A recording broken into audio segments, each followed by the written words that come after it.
Assalamualaikum warahmatullahi wabarakatuh. Innal hamdalillah nahmaduhu wa nasta'inuhu wa nastaghfiruh wa natubu ilaihi wa na'udzu billahi min sururi anfusina wa sayyiati a'malina. May yahdihillahu fala mudilla lahu wa may yudlil falan tajida lahu waliyyan mursyida. Asyhadu an la ilaha illallah wa asyhadu anna Muhammadan 'abduhu wa rasuluh. Amma ba'du, fa inna ashdaqal hadithi kitabullah wa khairal hadi hadi Muhammadin sallallahu alaihi wasallam wa syarrul umuri muhdatsatuha fa inna kulla muhdatsatin bid'atun wa kulla bid'atin dhalalatun wa kulla dhalalatin finnar. Muslimin muslimat jemaah yang dirahmati oleh Allah Subhanahu wa taala, segala puji bagi Allah yang menganugerahkan dan mengkaruniakan kita berbagai macam nikmat dan anugerah, di antaranya nikmat kesempatan di dalam ketaatan dalam majelis ilmu, khususnya dalam tema kajian sirah Nabi Muhammad sallallahu alaihi wasallam. Dan insyaallah ini adalah episode terakhir dari pembahasan muslimin mendapatkan kemenangan dari musuh Yahudi di antara kabilah Yahudi di Madinah, yaitu suku Bani Nadir. Kaum muslimin muslimat yang dirahmati oleh Allah Subhanahu wa taala, kemenangan yang gemilang Allah juga berikan kepada Nabi sallallahu alaihi wasallam ketika menaklukkan kota suci Makkah. Allah Subhanahu wa taala abadikan di dalam surat Al-Fatah, inna fatahna laka fatham mubina. Tapi pelajaran yang sangat penting yaitu ayat yang terakhir. Ayat yang ke-29-nya, di saat Allah Subhanahu wa taala berfirman, Muhammadur Rasulullah walladzina ma'ahu asyidda'u 'alal kuffari ruhama'u bainahum tarahum ruk'an sujada yabtaghuna fadlan minallahi wa ridwana simahum fi wujuhihim min atharis sujud dzalika mathaluhum fit taurat wa mathaluhum fil injili kazar'in akhraja syat'ahu fa'azarahu fastaghladha fastawa 'ala suqi yu'jibu az-zurra'a liyaghidha bihimul kuffar. Allah Subhanahu wa taala mendeskripsikan umat walladzina ma'ahu yang membersamai Nabi Muhammad sallallahu alaihi wasallam. Siapa para sahabat? Dzalika mathaluhum fit Taurat. Allah berikan berita umat-umat yang membersamai Rasul Muhammad sallallahu alaihi wasallam di Taurat dengan karakter mereka. Apa? Tarahum ruk'an sujada. Itu banyak sekali rukuk dan sujudnya. Memperbanyak sholat, memperbanyak ibadah. Allah Subhanahu wa ta'ala masukkan ayat ini di dalam Taurat, yang mana Taurat itu di zaman Nabi Musa alaihi salam dimulainya. Jarak antara Nabi Musa dengan Nabi Isa itu 1700 tahun. Adapun Nabi Isa dengan Nabi kita Muhammad sallallahu alaihi wasallam kurang lebih 600-an tahun, itu 6 abad. Jadi kalau di total jarak antara Taurat Allah turunkan kepada Nabi Musa dengan umat Bani Israel sampai zaman Rasulullah dengan para sahabat itu ketemu kurang lebih 2000-an tahun. Ya, 2300-an tahun. Tentu waktu yang panjang. Artinya ketika Nabi Musa pun membaca Taurat dan di Taurat ada ayat yang mendeskripsikan ada nabi akhir zaman, penutup kerasulan, punya para sahabat yang gemar melaksanakan ibadah, gemar melaksanakan sholat. Karena di hadapan Nabi Musa umatnya nggak seperti itu. Umatnya keset, males. Kalau mereka diminta untuk mengejar dunia, semangat. Tapi kalau ibadah untuk akhirat, selagi bisa diakali. Itu Bani Israel, keturunannya Yahudi yang sampai di zaman Rasulullah SAW sampai hari ini. Allah Subhanahu wa ta'ala memerintahkan kepada mereka, pilih dalam satu pekan, satu hari, fokus ibadah. Mereka sendiri yang memilih. Ya, mereka sendiri yang memilih hari apa? Hari Sabtu, fokus ibadah. Oke. Allah Subhanahu wa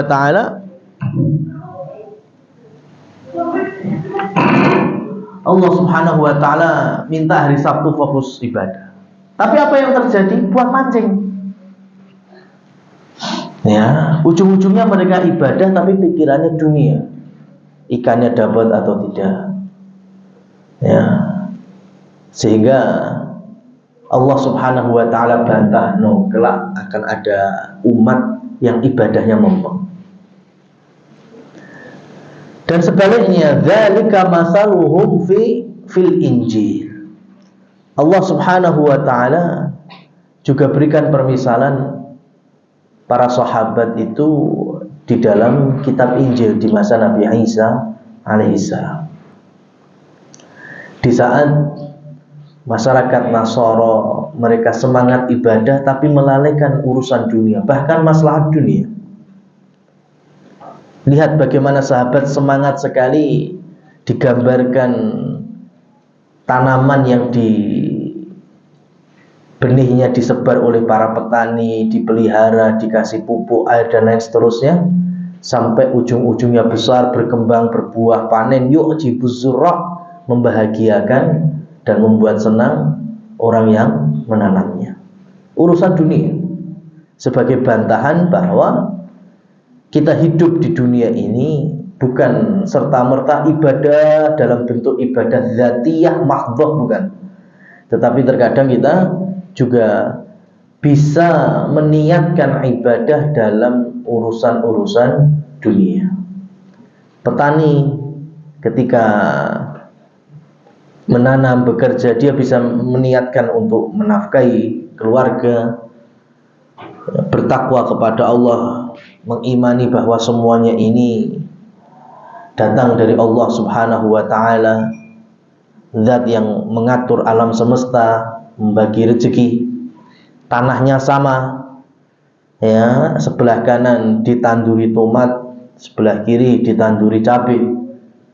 Tapi kan nggak ada ceritanya kemudian pas panen tomatnya jadi pedes, ya kan? Siapa? Padahal tanahnya sama, kanan kiri, tapi nggak pernah, ya, kebalik itu tomatnya jadi pedes karena ketularan sama cabai di sampingnya. Siapa yang membuat seperti ini? Allah Subhanahu wa ta'ala. Maka Rasulullah SAW di dalam ayat ini mendapatkan kemuliaan beserta para sahabatnya. Dan di ayat yang lain Allah Subhanahu wa ta'ala berfirman, kuntum khaira ummatin ukhrijat linnas ta'muruna bil ma'ruf wa tanhauna 'anil munkar. Kalian adalah manusia yang terbaik yang Allah keluarkan di dunia ini sebagai suri tauladan. Dan di antara karakter yang Allah sampaikan, ta'muruna bil ma'ruf wa tanhauna 'anil munkar. Senantiasa kalian melakukan amar ma'ruf dan juga nahi mungkar. Muslimin muslimat yang dirahmati oleh Allah Subhanahu wa taala, dalam peristiwa Bani Nadhir, di mana kita akhir dari penjelasan sisi sirahnya, Rasul sallallahu alaihi wasallam memerintahkan para sahabat untuk menebang pohon. Dan Rasul sallallahu alaihi wasallam tidak pernah meminta merusak pohon, merusak bangunan, merusak tempat ibadah di tengah-tengah jihad perang. Tapi dalam kasus Bani Nadhir, dan ini satu-satunya, itu pun Allah Subhanahu wa ta'ala berikan izin sebagaimana di ayat yang kelima dari surat Al-Hasr. Ma qata'tum min linatin aw taraktumuha qa'imatan ala usuliha fa biidnillahi waliyukhziyal fasiqin. Hai Muhammad dan para sahabat, kata Allah, ma qata'tum min linatin, kalian tebang itu pohon-pohon kurma, aw taraktumuha qa'imatan, atau kalian tinggalkan, sebagian kalian tebang, sebagian tidak ditebang, ujung-ujungnya fa biidnillah, semuanya itu sudah mendapatkan izin dari Allah. Allah izinkan. Karena kalau tidak ditebang sebagian pohonnya, maka susah untuk sahabat-sahabat yang membawa kuda, membawa panah, karena ketutupan dari pohon-pohon kurma tersebut. Artinya, ketika Allah Subhanahu wa ta'ala telah mengizinkan, meskipun itu dalam bentuk merusak, tapi merusaknya ini merusak untuk kemaslahatan. Bukan sembarang menebang pohon kemudian gak ada manfaatnya. Tidak. Itu pun juga gak semuanya. Tapi ketika kaum Yahudi Bani Nadhir menyaksikan muslimin menebang pohon-pohon, apa yang mereka katakan? Muhammad, katanya kamu itu gak mau merusak. Katanya agama kalian agama membawa kedamaian, maslahat, bukan merusak. Nah ini buktinya, ya, kamu tebangi, kamu bakar daun-daunnya. Ini kan namanya urusan. Jemaah yang dirahmati oleh Allah Subhanahu wa ta'ala, para ulama tafsir mengkaji ucapan Yahudi menghina Rasul sallallahu alaihi wasallam dan para sahabat, pada hakikatnya bukan menghina Islam, ya, tetapi untuk kepentingan hawa nafsu mereka. Apa maksudnya? Karena kurma itu, kebun-kebunnya itu milik siapa? Milik Yahudi, milik Bani Nadhir, dan itu aset investasi mereka, itu duit mereka, harta-harta mereka. Kalau ditebang, kalau dibakar, artinya itu duit-duit mereka, dibakar, dipanggas, mereka nggak terima. Cuma dari dulu sampai hari ini, Yahudi kalau kepepet pasti pakai bid'ah Islam. Yang disalahkan Nabi Muhammad, yang katanya nggak merusak, ya, pohon-pohon nggak boleh ditebang. Nah ini ditebang. Itu seakan-akan menyalahkan Islamnya, padahal aslinya mereka dendam itu, karena duit-duit mereka, harta-harta mereka, ya, ditebangi sama muslim dari dulu sampai hari ini.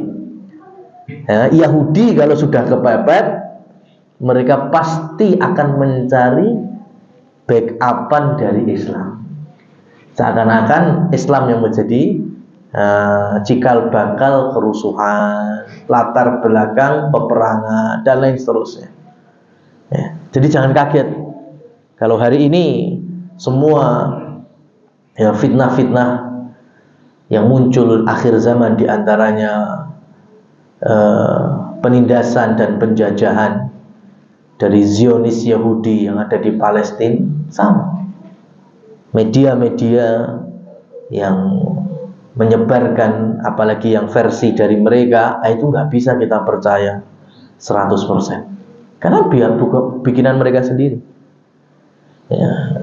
Kita senantiasa berada di bawah nasihat dan arahan para ulama ahli sunnah wal jamaah. Dan alhamdulillah para ulama banyak sekali punya website resmi, ya, sehingga kita bisa membandingkan berita yang ada dari Yahudi atau platform-platform sosial media mereka dengan miliknya para ulama, sehingga itu jauh sekali perbedaannya. Nah ini Rasul Shallallahu Alaihi Wasallam pun disalah-salahkan oleh Yahudi. Sudah mereka khianat kepada Rasul, ketika diperangi mereka pun juga masih mikirkan kurma-kurma dan harta-harta mereka.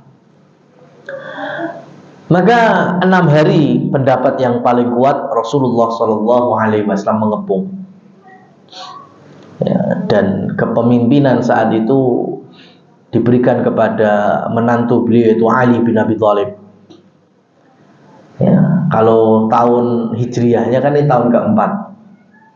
Kalau tahun masehinya ini tahun 625-an kurang lebih. Ya, 625. Nah, ini sebagai tambahan. Ya, masih banyak WA yang tersebar. Ya, 625 Masehi itu Ali bin Abi Thalib berada di Kuningan, Jawa Barat. Ya, makanya nggak tahu ini asal sumbunya dari mana. Bisa jadi mungkin dari Yahudi untuk menutupi kekalahan dan terusirnya mereka dari Madinah, Bani Nadir, atau ya dari kita yang hanya untuk kepentingan, ya, contohnya biar Islam Indonesia kelihatan keren, ya, sehingga muncul hoax. Salah satunya Ali bin Abi Thalib pernah ke Indonesia, pernah ke Kuningan, ke Jawa Barat, ya, nantinya ke Cirebon. Kemudian Sa'ad bin Abi Waqqas juga sama, Zubair bin Awam juga sama, Abdullah bin Rawahah juga sama. Maka tentu ini nggak berdasar sama sekali. Ya, kalau diteruskan kan seperti kemunculan beberapa keterangan yang tidak punya dasar ilmiah dari sejarah, ya, hanya untuk kepentingan hawa nafsu kelompoknya saja. Dari bendera merah putih kui atas saran dari Habib Fulan, ya, kemudian yang ngarang lagu Indonesia Raya juga Habib Fulan, kemudian Bapak proklamator kita mendeklarasikan kemerdekaan kita di tanggal 17 juga atas saran Habib Fulan. Kok kabeh dari saran Habib sampean toh, Mas? Ya. Ini nggak ada dasar ilmiahnya sama sekali. Itu jelas hoax.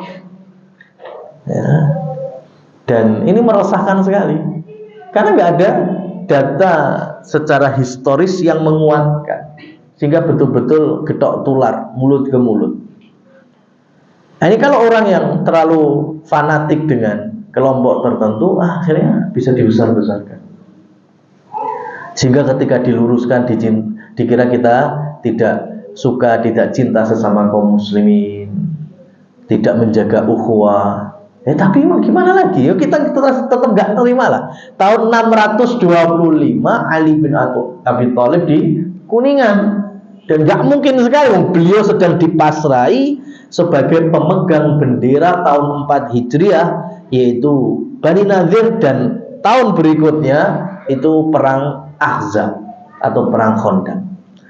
Nggak mungkin. Zaman dulu Madinah ke Kuningan, ya, nggak mungkin hanya cukup 6 bulan, itu nggak mungkin. Belum keliling untuk dakwahnya. Nggak mungkin Ali bin Abi Thalib kemudian ke Kuningan cuma ngapain?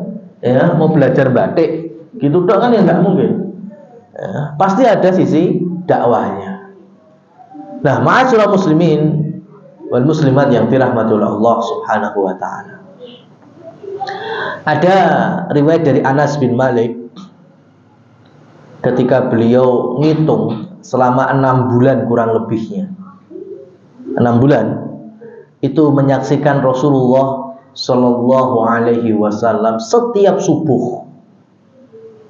Tiap kali subuh itu beliau keluar untuk mengetuk pintunya Fatimah sambil beliau berkata, as-salah, as-salah, as-salah ya ahlal bait, innama yuridukumullahu an yudhiba ankumur rijza wa yutahhirakum tadhira.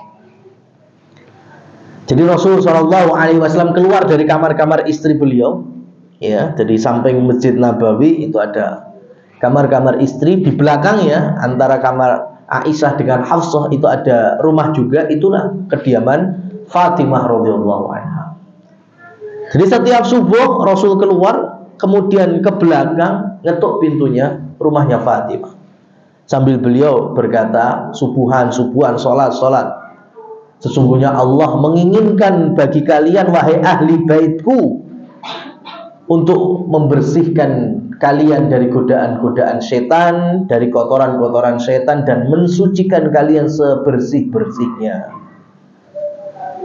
Itu dihitung sama Anas bin Malik selama 6 bulan kayak gitu Rasul lakukan.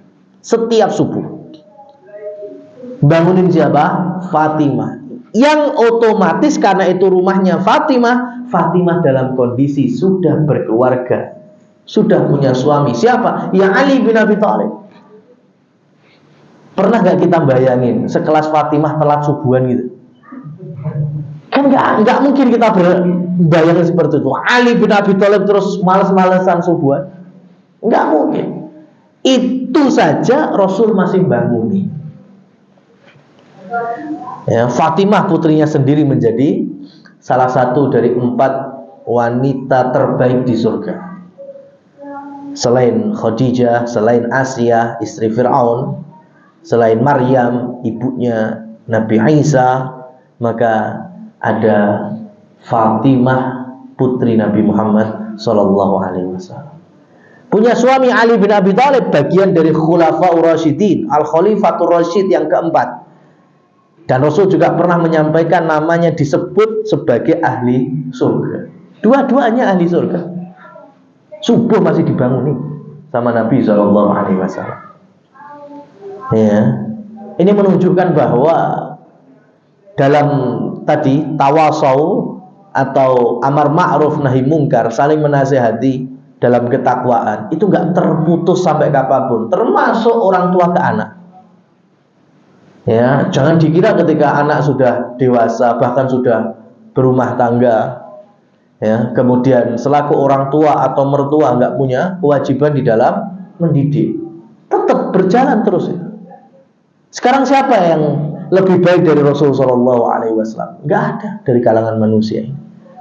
Rasul masih bangunin subuhan putrinya, menantunya, ya, bahkan menjadi pemimpin untuk mengepung suku Bani Nadir. Ali bin Abi Thalib panglima perang di zaman itu, masih dibangunin sama mertuanya sendiri, ya, dan mertuanya Rasul Shallallahu Alaihi Wasallam.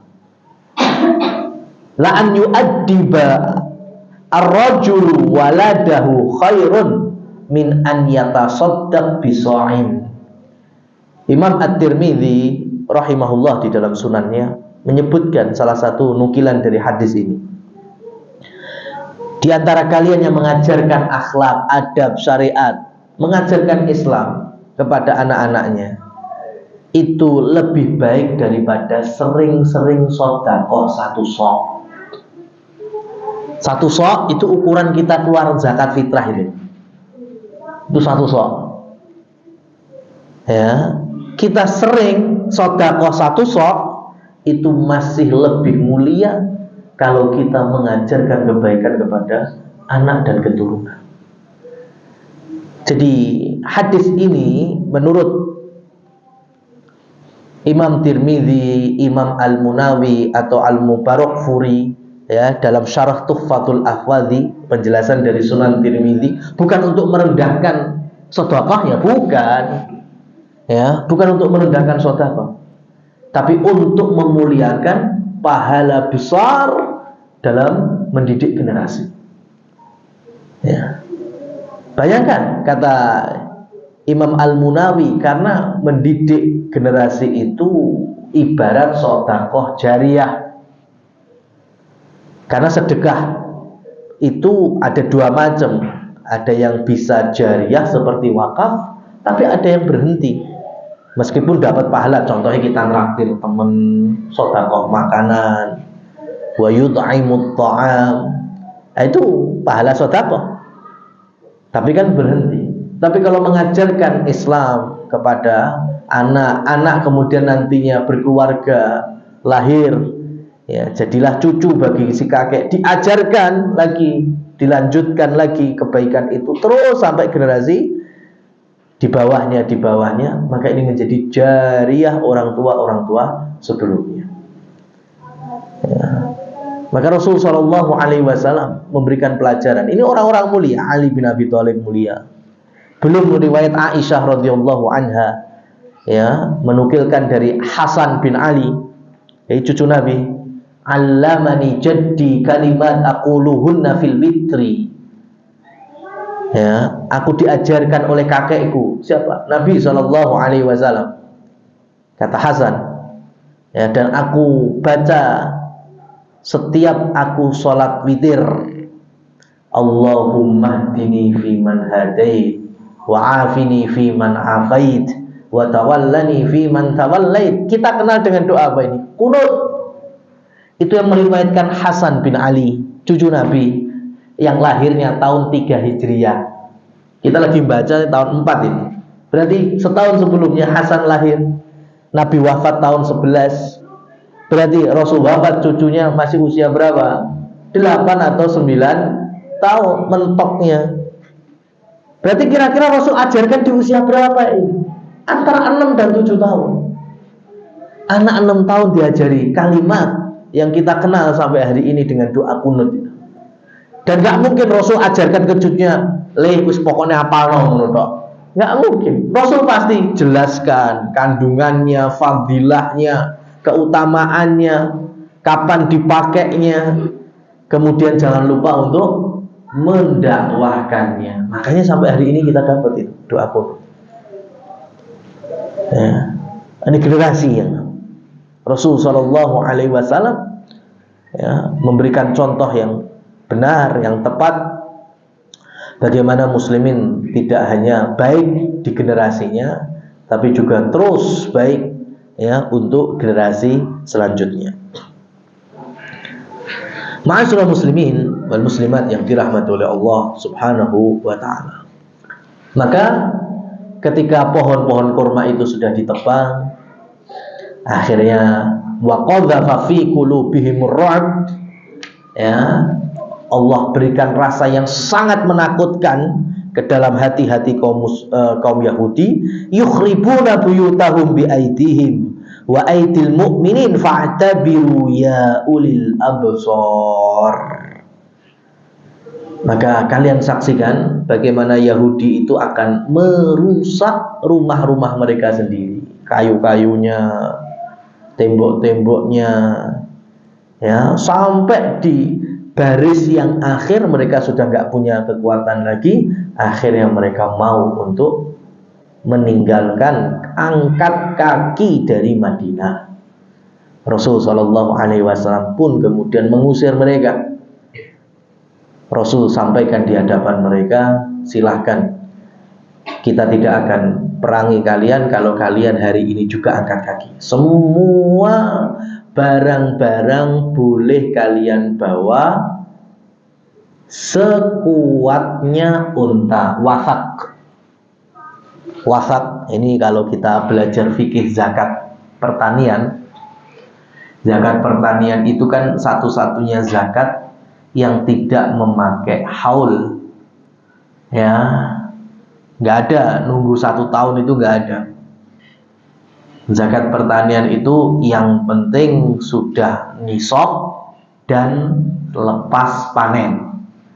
Pokoknya kalau sudah selesai panen, ya, kemudian ternyata hasil panennya itu ada di nisab, dan nisabnya berapa? Nisabnya itu kan macam-macam. kurma berapa, gandum berapa, tapi hitungannya pakai apa? Wasak. Ya, wasak. Wasak itu apa? Wasak itu unta. Itu kalau mau dikasih beban kanan kirinya itu sampai kemampuan terakhir unta. Itu hitungan wasak. Ya.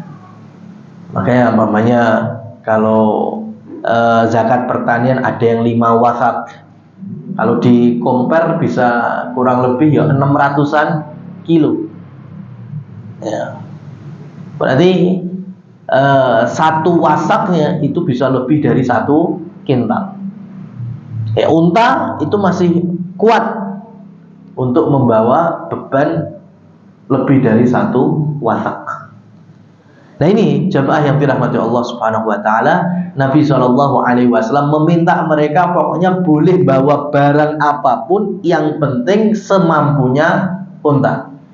Cuma satu yang tidak boleh Rasul sampaikan kepada Yahudi, yang nggak boleh dibawa adalah senjata. Ya, jadi istana kalian yang kalian rusak ini sendiri, kemudian kurma-kurma kalian itu sudah menjadi rampasan, menjadi fake. Ya, harta rampasan perangnya kaum muslimin. Kalian, anak istri kalian, harta-harta kalian silahkan bawa-bawa saja, tapi senjata kalian tidak boleh. Ya, sehingga nanti terkumpul 600 unta. Itu diisi sama semua macam-macam. Ya, karena senjata aja nggak boleh, senjata, tameng, ya, baju perang, baju besi itu nggak boleh. Dan ini masya Allah, jamaah yang dirahmati oleh Allah, Nabi itu nggak sembarangan ngelarang kayak gini. Karena nanti Nabi itu ketemu Yahudi lagi, perang besarnya di Khaybar tahun ke-7. Berarti antara ini tahun ke-4, tahun ke-7 berapa tahun? 3 tahun. Itu bisa ambekan. Karena Yahudi itu dendam kesumat betul. Nanti ketika mereka terusir, mereka ke Khaybar, mereka memobilisasi Yahudi Khaybar, akhirnya kolab dengan musyrikin Mekah, ketemu 10.000 manusia, nyerang Medina. Tahun berikutnya, tahun ke-5, makanya ada perang Ahzab, perang Khandaq. Tapi Yahudi gak banyak main. Mereka ngompor-ngompori aja. Alasannya kenapa? Nggak punya senjata. Punya senjata lagi nanti tahun ke-7. Jadi 3 tahun mereka bikin senjata lagi. Ya. Antum tahu nggak kenapa orang asli Madinah itu ketika datang Nabi hijrah itu mereka nggak bisa kaya-kaya banget. Ya. Bahkan mereka 120 tahun perang antara Aus dan Khazraj. Padahal ini masih satu keluarga, satu nasab. Aus dan Khazraj itu masih satu keluarga. Ya. Tapi perang 120 tahun. Makanya sahabat-sahabat yang ikut Bai'at Aqabah, ya, itu di musim haji ya, itu cerita kepada Rasul, nahnu qaumun ahlakatna bil harbi. Kami ini masyarakat yang sudah binasa, sudah capek, betul-betul capek, lelah perang. Ya, kami ini sudah dari kakek buyut kami sudah 120-an tahun perang. Ya. Ternyata kalau kita mau teliti, ya, karena di Madinah selain orang Aus dan Khazraj ada siapa? Yahudi. Dan di antara asetnya Yahudi adalah senjata. Kalau Aus dan Khazraj damai, lah bangkulan senjatanya gimana, Mas? Kalau Aus dan Khazraj damai, terus mereka dapat duit income dari senjata dari mana? Maka ketika Aus dan Khazraj damai, mesti dipanas-panasi, perang lagi. Ya, berapa puluh tahun lagi kelihatan mau damai, udah capek nih ketemu generasi berikutnya, dipanasi lagi. Ya, akhirnya masyarakat aslinya kopior itu, mas nggak punya apa-apa. Ya, tapi Yahudinya tetap berjaya. Kenapa? Jualannya laku. Dan sampai sekarang pun ini masih jalan. Ya, mau apapun lah, mau sama-sama kafir negerinya, apalagi antara muslimin dan kafir. Ya, itu kalau sudah mulai dingin, jangan sampai. Ya, lah engko tankku sapa sing mayok nih? Ya, senjataku siapa yang mayok nih? Panasi lagi, bikin lagi apa? Akhirnya perang lagi. Gitu. Makanya Rasulullah SAW dari awal 4 Hijriah sudah ngajari kita. Ya, penting preteli aja itu senjatanya, nggak boleh dibawa. Karena mereka bisa jaya dengan apa? Senjata. Ya. Kemudian yang kedua, orang Yahudi namanya berinteraksi dengan orang-orang petani, petani kurma. Ya, mungkin butuh modal untuk apa, butuh sesuatu untuk apa. Mereka perang bertani. Dapat duit dari mana? Akhirnya diutangi sama Yahudi. Dan Yahudi jelas ngutanginya dengan apa? Riba. Itu jelas.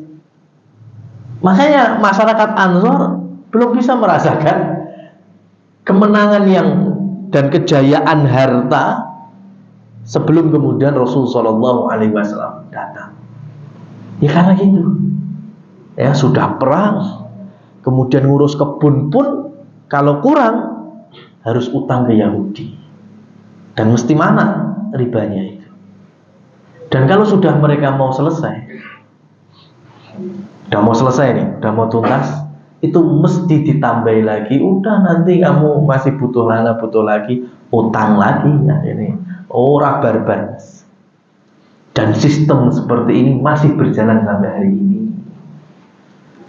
Ya, coba. Ya mungkin kalau terlalu besar nggak kelihatan ya. Tapi yang di pasar-pasar, ya, yang sifatnya rentenir itu, masya Allah, pedagang yang wis koyo mah lunas gitu. Dipanas-panasi lagi jupuk wae iki mlek mah, ya kan. Terus engko iso ngono. Akhirnya cicilannya nggak pernah berhenti. Hanya sahabat Ansor yang kaya itu bisa dihitung dengan jari. Rata-rata masih kurang. Ya karena itu tadi, ulahnya Yahudi. Hanya karena pengen menang sendiri. Makanya ketika Rasulullah SAW mengusir, silahkan bawa harta-harta kalian, anak-anak istri kalian, yang penting senjata nggak boleh dirampas sama kaum muslimin. Akhirnya 600 unta itu membawa Yahudi Bani Nadir, tapi tokoh-tokohnya seperti Huyai bin Akhtab. Huyai bin Akhtab itu punya kulit sapi yang disamak itu, dijadikan sebagai, ya mungkin kayak kita koper atau tas lah. Kemudian diisi dengan emas. Dan ketika mau angkat kaki dari Madinah berhadapan dengan Rasul, ini di kitab-kitab sirah semuanya pasti menuliskan ucapan Huyai bin Akhtab ini. Karena ini juga pelajaran. Dia katakan di hadapan Rasul, pamer ini emas-emasnya itu yang diangkut di atas untanya. Dengan ini kami akan naik dan turunkan dunia. Ini kalau bahasa kita, bahasa terjemahan literalnya gitu. Dengan ini maksudnya apa? Emas. Kami angkat, naikkan, atau kami akan turun, ya, sistem-sistem yang ada di dunia. Itu diucapkan oleh tokoh Yahudi Bani Nadir, Huyai bin Akhtab, di hadapan Rasulullah SAW langsung. Ya. Jadi mereka itu tetap kalau masalah urusan dunia nggak mau kehilangan. Kurma ya sudahlah, di Khaybar kita masih punya kurma. Tapi yang ini apa itu? Emas. Ya, kami tidak mungkin bisa merelakan. Dibawa semuanya. Ya. Maka ya kita tahulah Freeport juga kemana arahnya. Ya, emas-emas kita juga kemana arahnya. Itu jangan kaget, dari dulu, dari tahun keempat Hijriah Rasulullah SAW sudah memberitahukan. Allah di dalam surat Al-Hasan juga sudah memberitahukan, ya, Jadi kalau pengen kita mengalahkan Yahudi, ya kita ambil pelajarannya. Makanya ayatnya ditutup dengan apa tadi? Fa'tabiru ya ulil absar. Ya, kalian ambil pelajarannya. Selagi kalian punya akal untuk menimbang, untuk memandang, melihat, ya. Maka adanya uang kuartal itu bikinan siapa? Ya mereka kan. Sehingga supaya orang-orang itu tersilaukan dengan emas. Dulu awalnya uang kuartal itu masih dikombinasikan dengan emas kan? Ya, jadi uang segini itu senilai emas sekian. Ya, sukuk, ya, seperti sukuk hari ini. Ya, jadi ketika berinteraksi dengan non emas, tapi bisa betul-betul senilai dengan emas. Tapi sekarang coba, ya sama-sama kertasnya, cuma jauh ada hubungannya itu sama emas. Kecuali kalau kita memang punya emas betulan. Nah, ini karena Rasulullah SAW memang meminta kita, ya, untuk, ya, di zakat mal juga ada emas, ya, ada perak, ya, karena itu memang harta yang sesungguhnya yang Allah turunkan itu berupa az-zahabiyah, emas, ya, nanti bentuknya bisa dinar-dinar, atau al-fiddiyah, fiddah, perak yang biasa dalam bentuk dirham. Cuma dirham hari ini pun juga dapat inflasi, tapi kalau emas yang masih kokoh. Kemudian ketika sudah terusir, Rasulullah SAW pun akhirnya menghadap para sahabat, ya, khususnya orang Madinah, orang Ansor. Nabi bilang gini, sekarang Yahudi Bani Nadir sudah gak ada. Bahkan kebun-kebun kurma mereka sudah menjadi harta rampasan, menjadi fai'. Saya ingin bagi kepada kalian. Rasul bilang kepada orang-orang Ansor, ya, kalian pilih mana?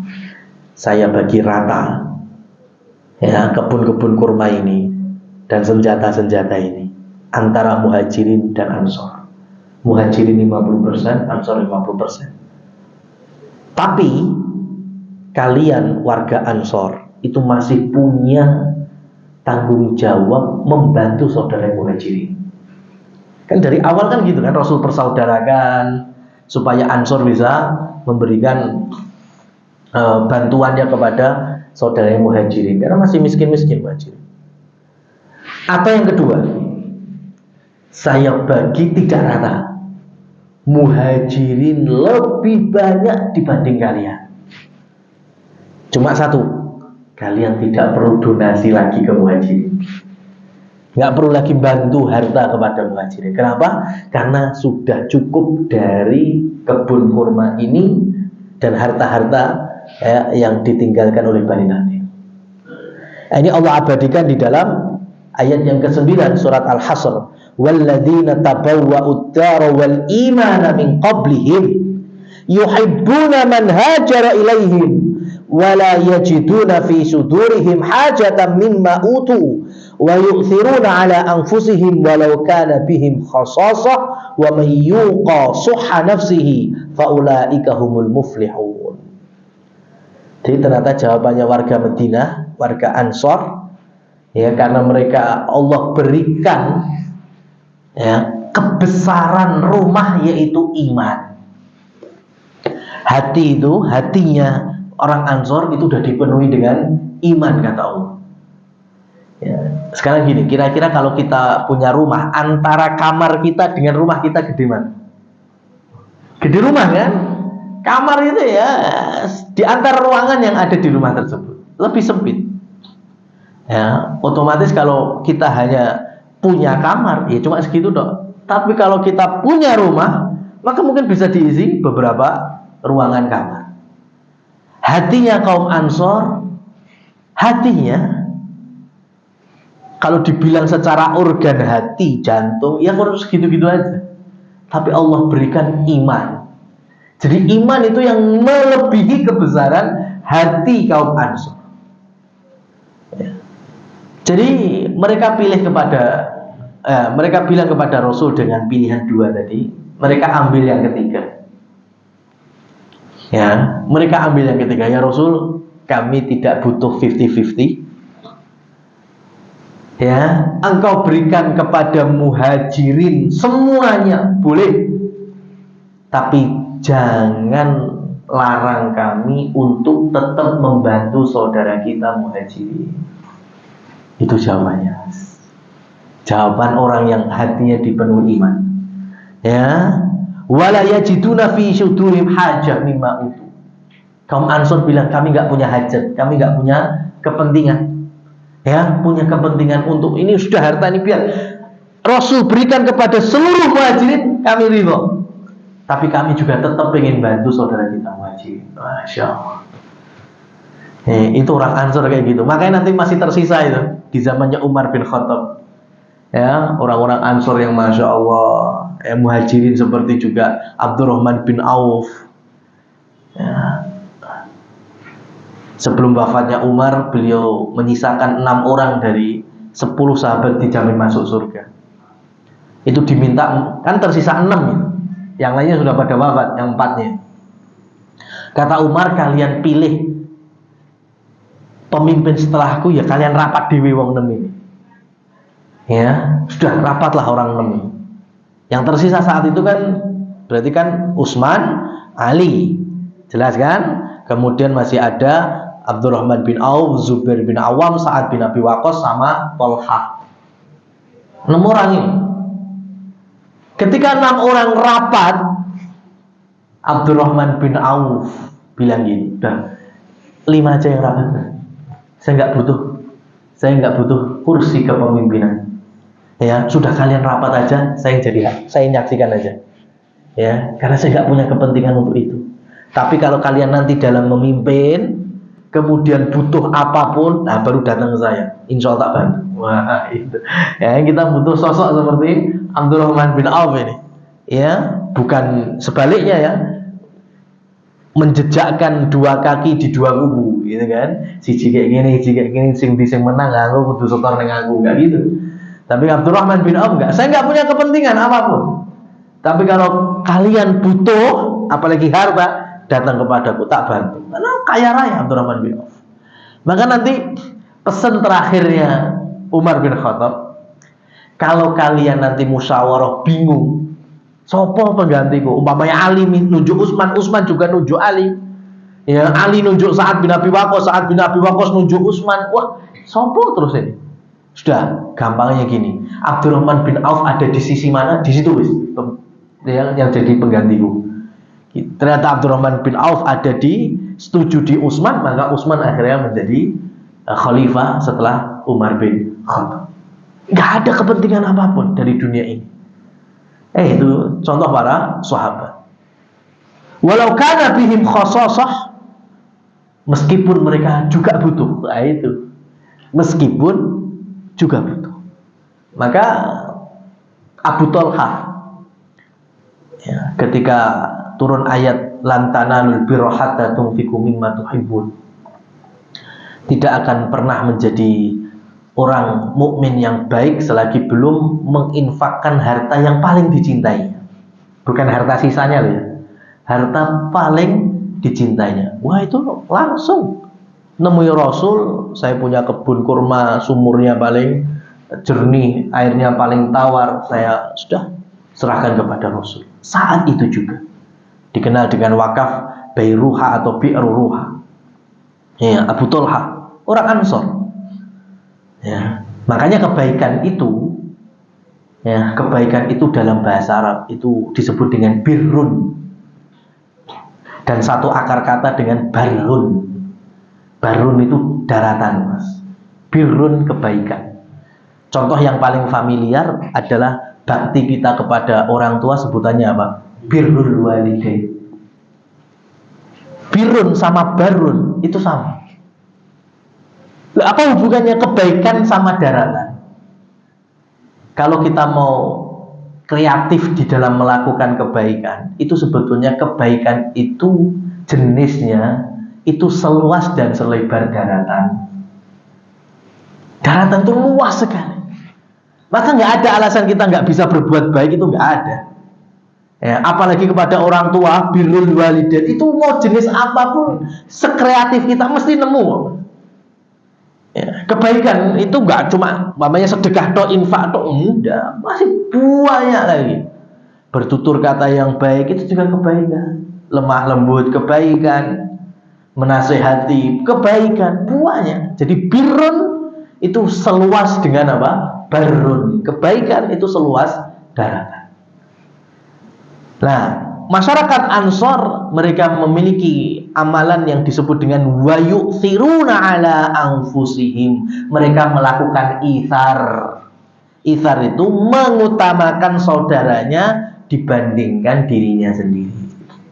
Yang wa yu'thirun ini menjadi amalan yang sangat baik kecuali di dalam ibadah.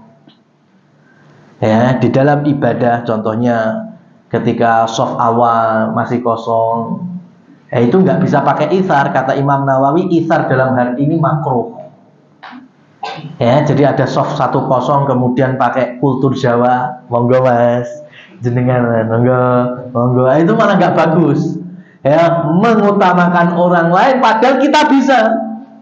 Ya, kita bisa. Shaf pertama kita bisa. Ngapain kita utamakan yang lainnya? Itu nggak boleh seperti ini. Tapi kalau hal-hal yang lain, apalagi dalam sifat sosial, ya, dunia yang di situ ada fadilah itsarnya, maka menjadi amalan yang utama. Ya, sebagaimana Aisyah radhiyallahu anha ketika hanya punya 1 butir kurma, tapi kemudian diketuk pintunya, dibuka ada 1 janda dengan 2 anaknya, 3 orang miskin, ngemis juga. Coba Aisyah butuh itu 1 kurma untuk dirinya sendiri, tapi kemudian dikasihkan ke ibu janda pengemis itu. Itu itsar. Belum selesai, ternyata ibu seorang janda itu masih bagi lagi 2 dikasihkan kepada anaknya. Masya Allah. Ya, itu namanya al-itsar. Dan kaum Ansor mereka menjadi pionir dan garda terdepan di dalam amalan yang sangat utama ini. Akhirnya Rasul Shallallahu Alaihi Wasallam pun memberikan harta fai, ya, bukan ghanimah ya, rampasannya fai karena nggak ada perang yang sengit. Maka Rasul Shallallahu Alaihi Wasallam bebas saja. Karena kalau fai itu pembagiannya diberikan 100% kepada Rasul. Rasul pengen bagi kayak gimana, nggak masalah. Tapi kalau ghanimah Allah sudah tentukan. Bagi Nabi itu 1/5 atau 20%. Baru nantinya yang lainnya sekian. Tapi kalau fai, ya, itu bebas. Rasul membagi Ansor berapa, Muhajirin berapa, sahabat-sahabat terdekat berapa, itu bebas. Dan akhirnya kaum muslimin pun, ya, mendapatkan kemenangan dengan tidak adanya lagi Yahudi Bani Nadir di Madinah. Masih sisa beberapa suku Yahudi yang lainnya yang insyaallah akan kita lanjutkan di pertemuan selanjutnya. Aqulu qouli hadza fa subhanakallahumma wa bihamdika asyhadu an la ilaha illa anta astaghfiruka wa atubu ilaik. Billahi taufiq wal hidayah. Wassalamualaikum warahmatullahi wabarakatuh.